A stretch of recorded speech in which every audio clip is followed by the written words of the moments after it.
السلام علیکم ناظرین، welcome to my YouTube channel. ناظرین، ملکہ ترنم نور جہاں کا شمار پاکستان کی عظیم ترین گلوکاراؤں میں ہوتا ہے۔ ناظرین، ملکہ ترنم نور جہاں ایک عظیم گلوکارہ ہی نہیں بلکہ ایک عظیم شخصیت کی مالک بھی تھی۔ آج کی اس ویڈیو میں ہم ملکہ ترنم نور جہاں کا وہ راز، وہ واقعہ آپ کے ساتھ شیئر کرنے جا رہے ہیں جو آپ نے شاید ہی پہلے کسی اور سے سنا ہو۔ ویڈیو شروع کرنے سے پہلے ایک چھوٹی سی ریکویسٹ، اگر ابھی تک ہمارے چینل کو سبسکرائب نہیں کیا تو سبسکرائب کر لیں، بہت شکریہ۔ ناظرین، واقعہ کچھ یوں ہے کہ ملکہ ترنم نور جہاں ڈھاکہ گئی ہوئی تھی کسی اسکول کی فنڈ ریزنگ کے لیے۔ انہوں نے کسی اسکول کے لیے فنڈ اکٹھا کرنا تھا اور وہاں پہ کسی تقریب میں گانا گانا تھا، اور اس وقت ان کے ساتھ اس وقت کی عظیم رقاصہ نیلو بیگم بھی تھی، جو بعد میں ایک بہت بڑی ہیروئن بھی بنی۔ ناظرین، ہوا کچھ یوں کہ تقریب کے بعد وہ جس ہوٹل میں ٹھہری ہوئی تھیں وہاں کا کھانا نور جہاں کو بہت اچھا لگا۔ ملکہ ترنم نور جہاں نے اس کھانے کی تعریف کے لیے جو اس ہوٹل کا باورچی تھا اسے بلایا اور کھانے کی تعریف کی۔ موقع کو غنیمت جانتے ہوئے باورچی نے کہا کہ میڈم، یہ ہماری خوش قسمتی ہے کہ ہم جس گلوکارہ کے گانوں کو اتنا پسند کرتے ہیں آج وہ ہمارے سامنے موجود ہے، اور جو میرے فیملی ہے وہ بھی آپ کے گیتوں کو بہت زیادہ پسند کرتی ہے، اس لیے میری ایک درخواست ہے کہ آپ ہمیں گانا سنائیں۔ ناظرین، ملکہ ترنم نور جہاں کی سخاوت شاید اس وقت عروج پر تھی۔ میڈم نے وعدہ کر لیا کہ میں آپ کو آج رات ضرور سناؤں گی۔ تو ہوا کچھ یوں کہ اس وقت کا جو گورنر تھا اس کے پاس کچھ انٹرنیشنل گیسٹ آئے ہوئے تھے، بین الاقوامی مہمان آئے ہوئے تھے، تو انہوں نے بھی خواہش ظاہر کر دی کہ وہ بھی ملکہ ترنم نور جہاں کو سننا چاہتے ہیں۔ جب گورنر نے اپنا پیامبر، اپنا ایک قاصد ملکہ ترنم نور جہاں کے پاس بھیجا اور اپنی خواہش کا اظہار کیا، تو ملکہ ترنم نور جہاں نے انکار کر دیا کہ وہ آج رات یہاں کا جو ہوٹل کا سٹاف ہے اس سے وعدہ کر چکی ہے کہ ان کو گانا سنائیں گے۔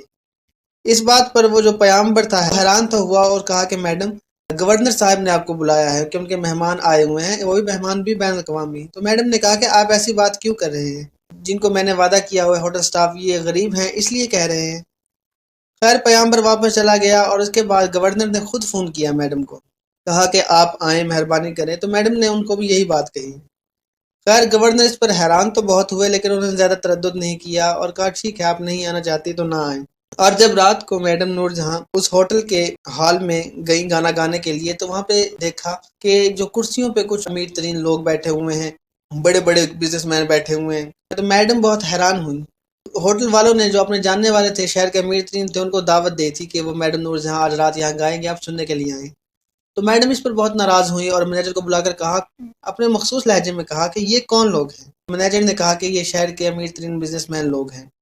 تو میڈم نے کہا کہ نہیں، ایسا تو نہیں ہو سکتا، میں جن کے لیے گانے کے لیے آئی ہوں وہ تو یہاں موجود ہی نہیں ہے، میں نہیں گاؤں گی اور آپ انہیں کہہ دیں گے یہاں سے چلے جائیں۔ اب مینیجر نے ان کو بلایا ہوا تھا تو مینیجر اگر مگر کرنے لگا تو میڈم براہ راست خود ان سے جو کرسیوں پر بیٹھے ہوئے تھے مخاطب ہوئی کہ پلیز آپ یہاں سے چلے جائیں۔ تو اس پر وہ جو لوگ بیٹھے ہوئے تھے شرمندہ بھی ہوئے اور غصے بھی ہوئے، تو آخر ایک ایک کر کے سب وہاں سے چلے گئے۔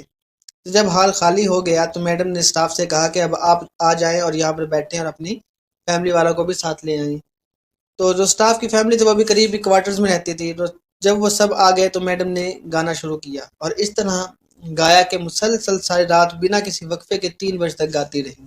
ہوٹل کا سٹاف جب ان کے سامنے گرم چائے یا کافی لا کر رکھتا تو وہ بڑی بڑی ٹھنڈی ہو جاتی اور میڈم بغیر کسی وقفے کے گاتی رہتی۔ جب 3 بجے تو میڈم کو احساس ہوا کہ ان کے ساتھ جو سازندے ہیں انہوں نے بھی کچھ کھایا پیا نہیں، تو اس لیے انہوں نے وقفہ لیا۔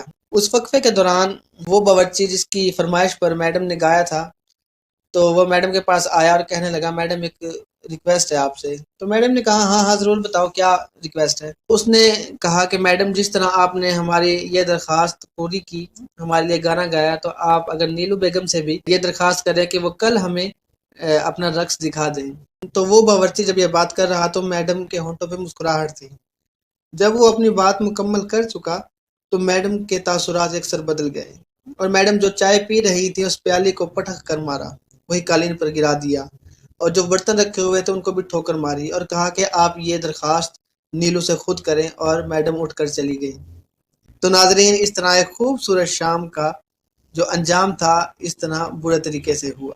واقعہ سنانے کا مقصد یہ ہے کہ میڈم نور جہاں وہ شخصیت تھیں کہ جب وہ گا رہی ہوتی تھی تو وہ یہ بات بالکل برداشت نہیں کرتی تھی کہ جو وہ گا رہی ہوں اور کوئی اور جو ان کو سننے والے ہیں وہ کسی اور کی توجہ کی طرف اپنی توجہ مبذول کیے ہوئے ہوں، تو میڈم اس چیز کو اپنی توہین سمجھتی تھیں۔